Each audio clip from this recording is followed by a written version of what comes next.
Hello, everybody. This is Sinema77, horror and cult film lover, and I'm back with another video. And really quick, I just wanted to tell you a little story. You see, back in the winter of 1974, in Amityville, New York, a young man named Ronald DeFeo Jr. He murdered his mother and father, his two brothers, two sisters, and they arrested him. And at first, they thought that there was possibility of mob connections being tied to the family being murdered and everything else, but it was very quickly found out that DeFeo himself confessed to murdering his family. And then the thing is there were so many versions of the story that he told, and he had talked to, and he'd even got to the point that at one point he talked about that the house was haunted. There were ghosts and spirits in the house, and they told him to do it. They told him to kill his family. And but then again, too, there was other theories that at one point there was a theory that his older sister, or his sister Dawn, who was the oldest sister in the family, she had killed everybody in the family, and when he saw that she killed the children, that he turned around and he killed her for killing the children. Um, that he was on drugs, that there were accomplices, there, and everything else. The main thing, though, he did mention ghosts. And he mentioned that the house was haunted, that he was hearing noises, he was hearing voices, things like that. He even claimed at one point he heard that his family was, conspiring to kill him and stuff like that. And just so many other things. And that, but see, the one thing that really kind of bothered a lot of people about this whole thing was DeFeo murdered his entire family with a high power uh, Marlin rifle. Sorry, a high powered Marlin rifle. And everybody said, they did tests, they did, ballistic tests and everything else. And everybody said the thing about that is that's a gun you could hear for miles. Literally, you could hear this gun for miles away if it was fired. It was a loud gun. Now, the main thing that everybody's kind of curious about is why is it Ronald DeFeo went around his house shooting each one of his family members and nobody woke up? This is, at 3:15 in the morning, and he's going from room to room methodically. He shoots his father, shoots his mother, going shooting his brothers, shooting his sisters, and everything else. And the funny thing is there's no sign of them trying to get away, no signs of struggle, no signs of anything. They were all laying in their beds asleep, and it's like nobody heard anything. Talked to the neighbors. Apparently, the neighbors didn't hear anything. Said the only thing people heard was around like 3:30 in the morning. They heard the sound of a dog barking. That was it. That's all they heard.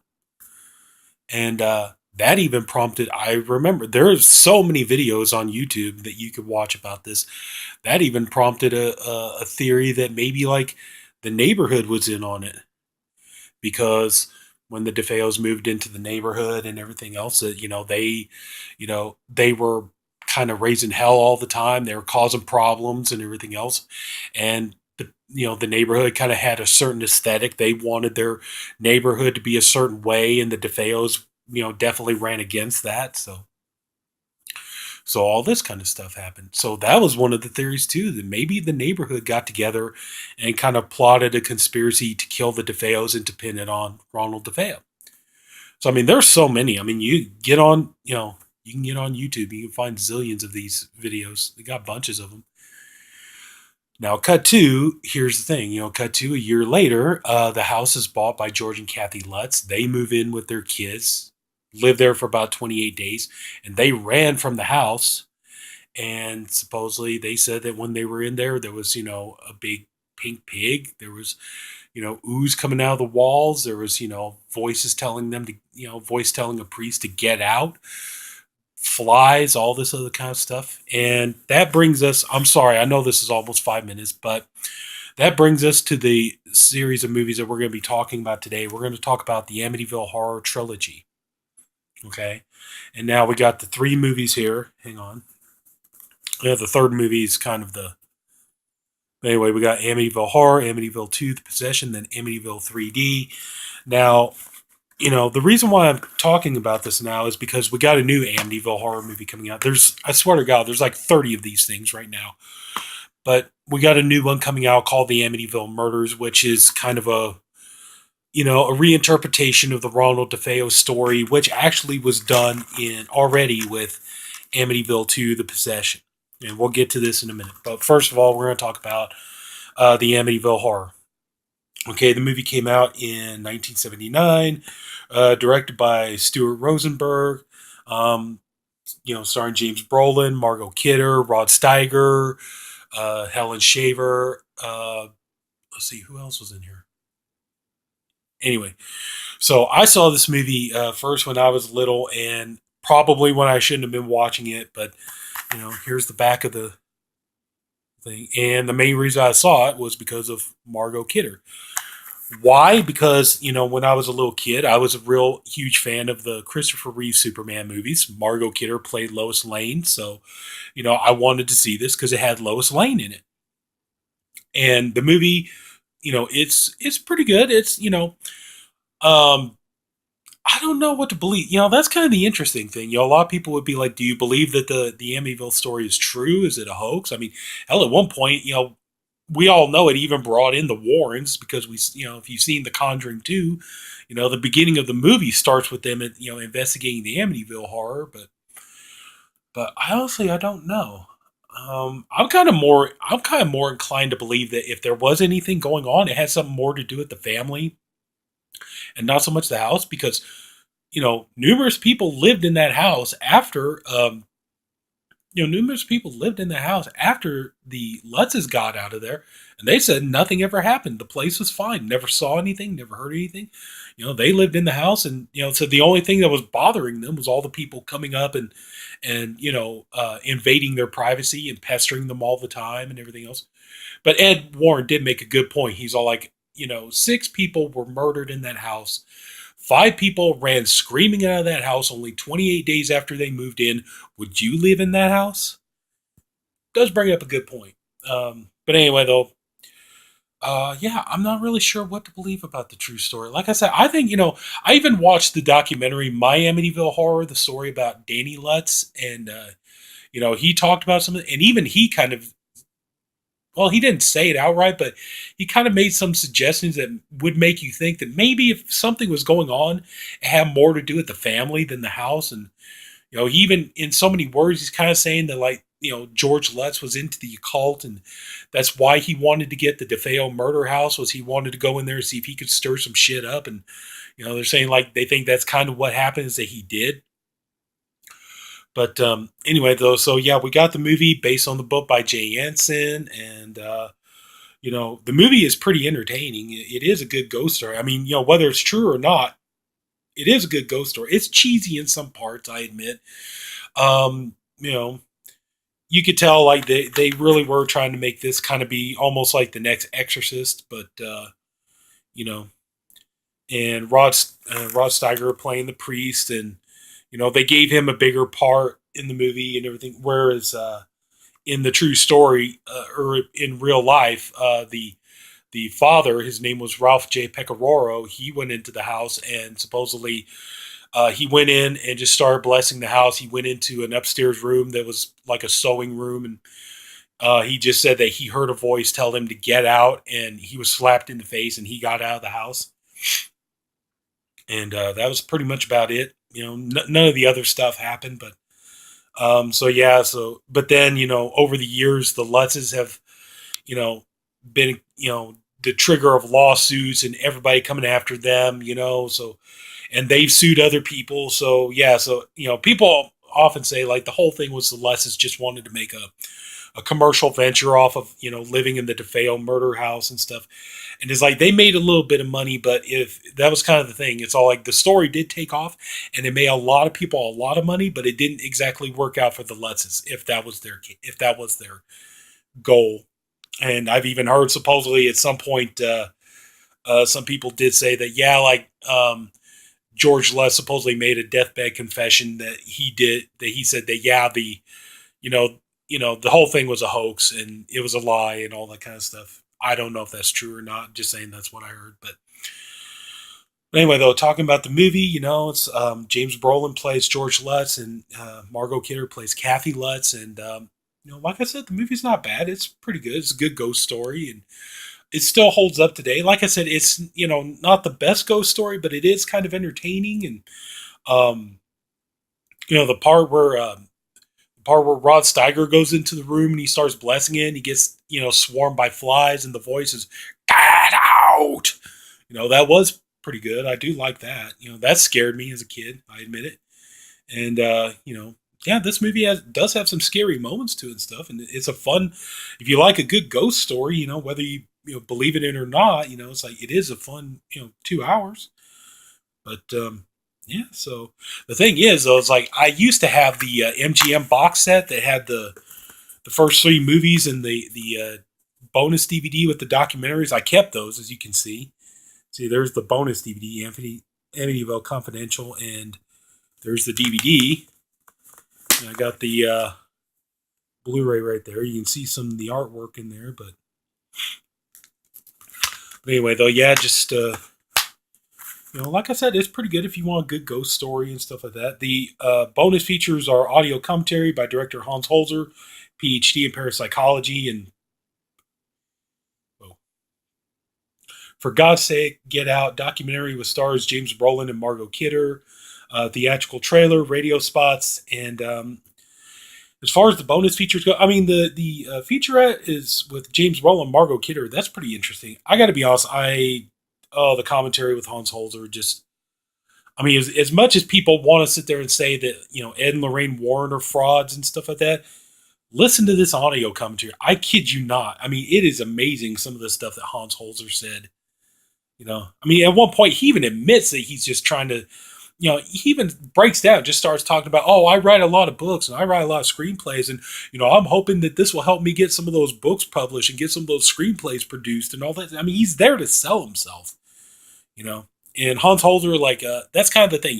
Supposedly he's investigated haunted houses for decades and decades before before he passed away.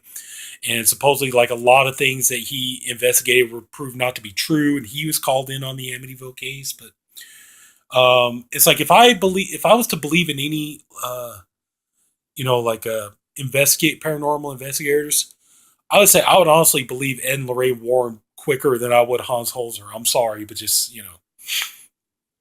I mean, if Ed and Lorraine Warren, let me put it this way: I've always been a fan of Ed and Lorraine Warren, and I honestly believe that they're the real deal. They believe that what they're doing, they believe in what they're doing and stuff.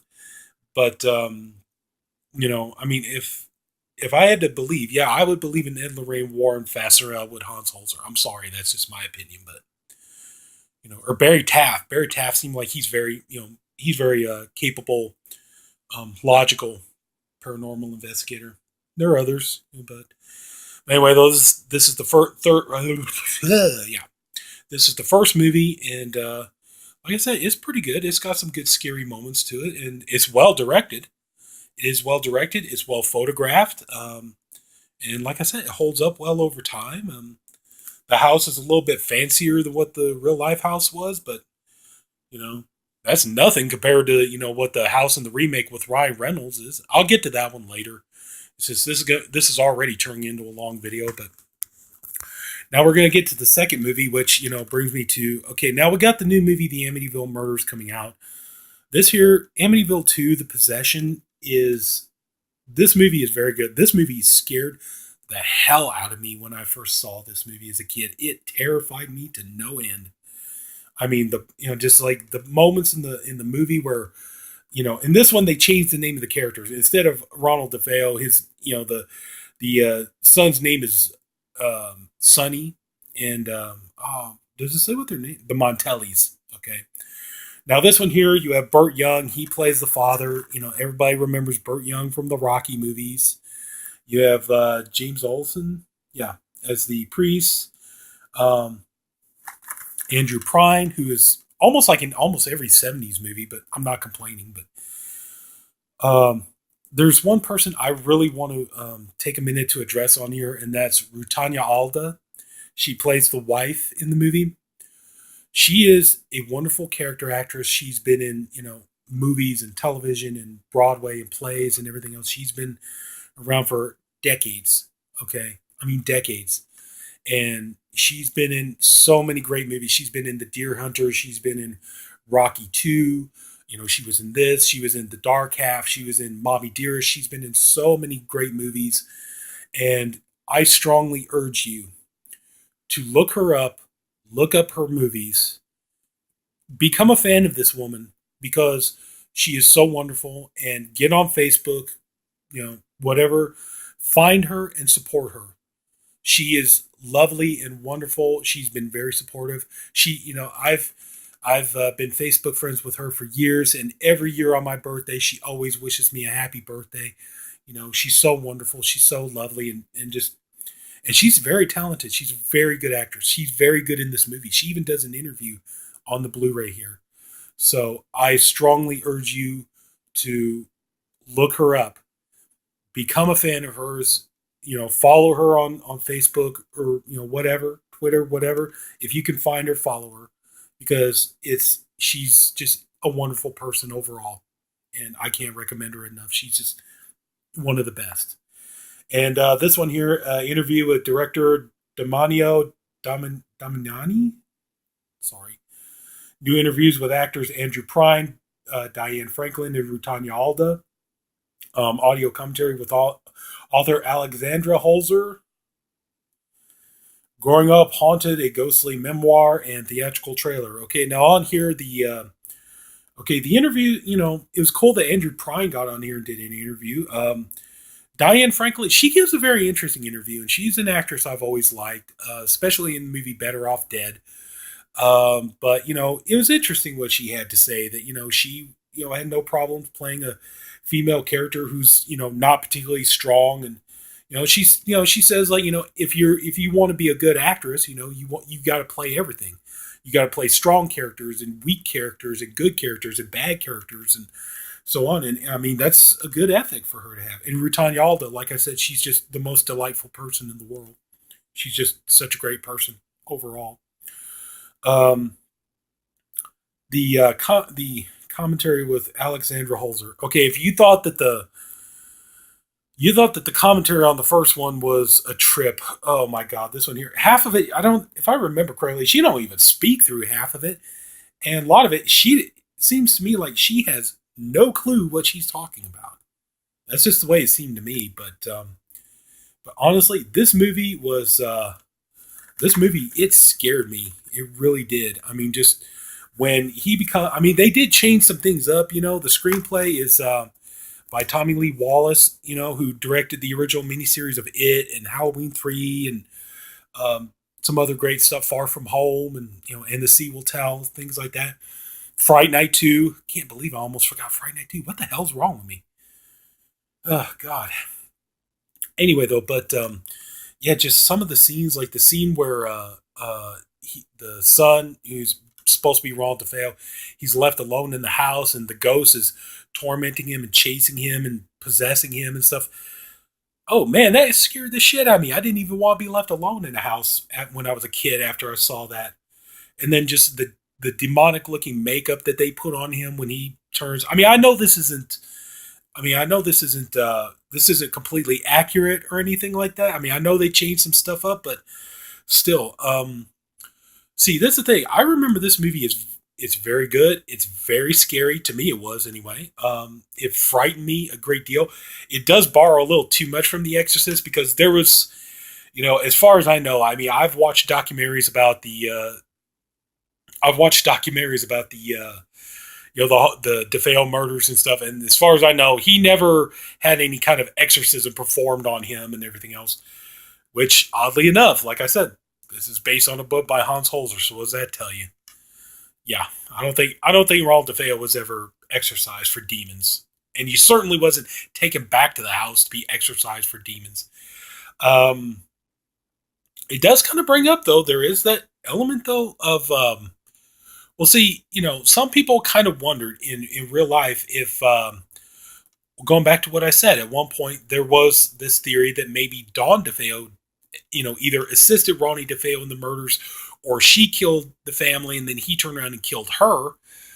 Um, But one thing that this movie does it doesn't suggest, it pretty much flat out tells you, is that the brother and sister end up kind of having an incest fling.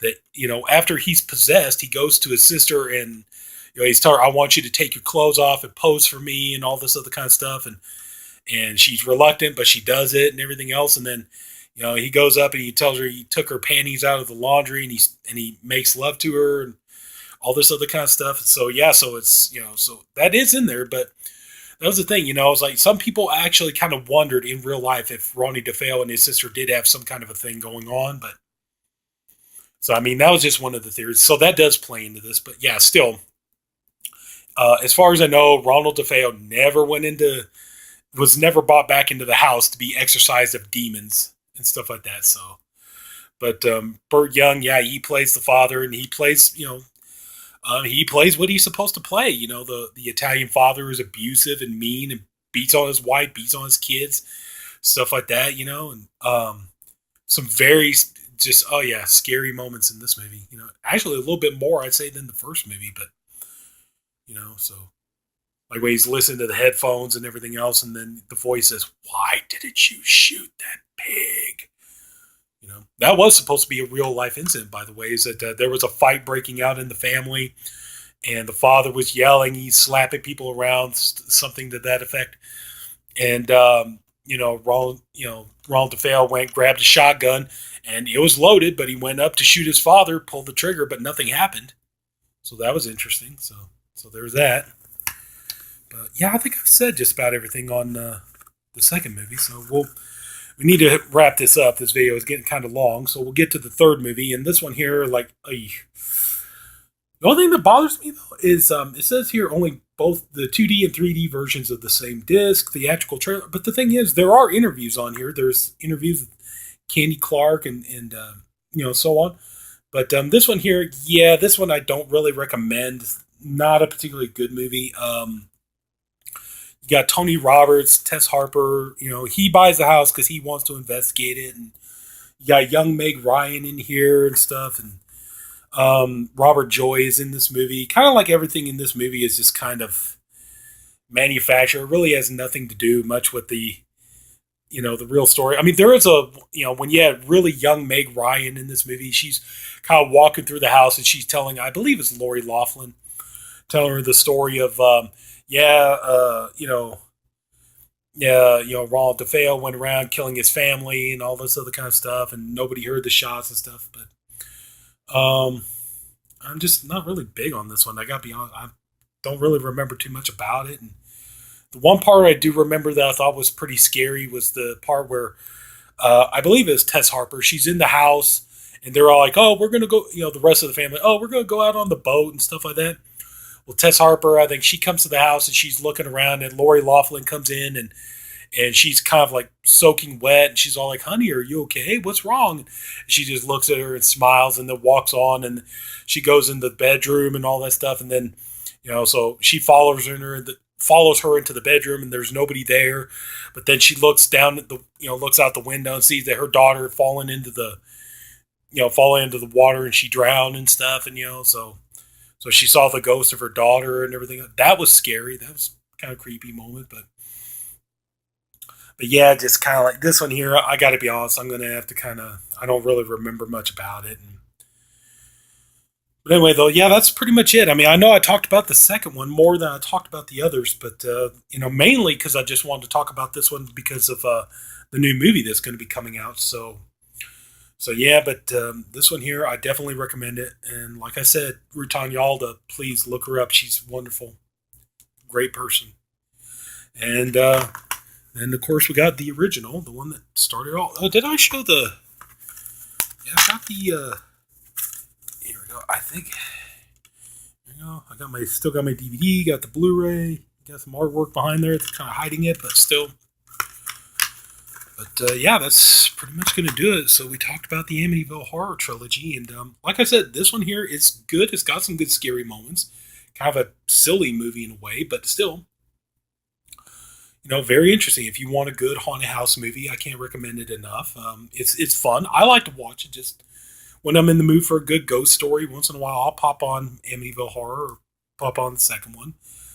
But yeah, I mean, I really do. I recommend all these movies. So they're just entertaining. Now you get into some of the other sequels, like Amityville, It's About Time, or Dollhouse, or Amityville, The Evil Escape. Now you're starting to get into some pretty bad ones. Okay, I just watched that last one, Amityville: The Awakening, with Jennifer Jason Leigh and Bella Thorne. It's like that one wasn't great, but it was better than some of the other ones. And but anyway, though, we'll talk about some of those other ones later. But anyway, that's going to wrap it up for this video. So here we go. Get everything kind of put back here. Sorry, I'll only be a second, I promise. All right, and there we go. So that's it. We talked about the Amityville Horror Trilogy and all the films. And I realize this video ran a little bit long, but we did, hopefully you understand, we did talk about 3 movies. This box set from Scream Factory, though, is pretty awesome.